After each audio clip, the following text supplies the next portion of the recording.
Cyber security म्हणजे काय, नेमकं सायबर क्राईम कसं घडतं आणि सायबर क्राईम घडल्यानंतर काय करायचं, आपल्याला सोल्युशन कोण देणार, हे सगळं आजच्या व्हिडिओमध्ये आपण बघूया. नमस्कार, मी साक्षी राऊत आणि आज तुम्हाला सायबर सिक्युरिटीविषयी डिटेलमध्ये सांगणार आहे. सगळ्यात आधी तर या सगळ्यांमध्ये माझ्यासोबत काही वर्षांपूर्वी काय घडलं होतं तेच मी तुम्हाला थोडक्यात सांगेन. मी बरीच लहान होते, म्हणजे आत्ता मी मास्टर्स करून जॉब करून मला 3-4 वर्ष झाली आहेत. पण तेव्हा मी 10th मध्ये होते आणि व्हॉट्सॲप, फेसबुक या सगळ्या गोष्टी फार फार फार नवीन होत्या आमच्यासाठी.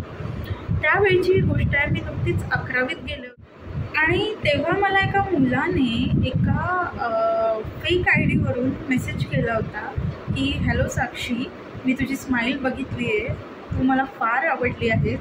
अगदी कॉलेजच्या गेटमधून जाताना मी तुला बघितलं होतं आणि तेव्हापासूनच मी तुझ्या प्रेमात पडले. म्हणजे what the nonsense was that. मला हे कळलं नाही, पण मी फार स्ट्रेट फॉरवर्ड होते. मी सरळ बोलले की मी तुला ओळखत नाही बाबा आणि लगेच ब्लॉक केलं. पण त्या मुलाची हिंमत एवढी जबरदस्त होती की त्याने परत एक ID ओपन केली आणि तिथून मला मेसेज केला की हाय साक्षी, मी तुला विसरू शकत नाही, मी तुझ्याशिवाय राहू शकत नाही, प्लीज एकदा तरी मला भेट. आणि मी त्याच्या कुठल्याच मेसेजेसचे रिप्लाय न देता परत त्याला ब्लॉक केलं आणि परत एका तिसऱ्या ID वरून मला मेसेज केला आणि हातावर ब्लेडनी कट्स असलेल्या इमेजेस मला पाठवल्या. होपफुली त्या फेकच असतील, पण त्याने मला पाठवल्या आणि ब्लॅकमेल करण्याचा प्रयत्न केला. पण मी घाबरून न जाता त्याला परत एकदा ब्लॉक करताना एकच सांगितलं, तुला मरायचं असेल तर हमखास मर, माझी काहीही हरकत नाही आहे, पण मला कृपया मेसेज करू नको.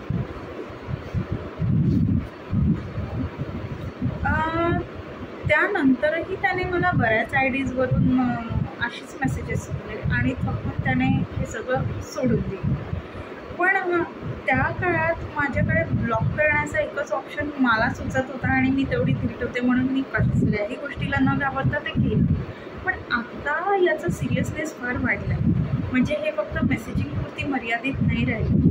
म्हणजे आता जर काळात जर मी असते तर त्या मुलाने मला फक्त रिक्वेस्ट करून असा त्रास दिला नसता की तू मला आवडते वगैरे म्हणून. तर त्याने माझे मॉक फोटोज मला पाठवून किंवा व्हिडिओज मला पाठवून मला ब्लॅकमेल करण्याचा पण प्रयत्न केला असता.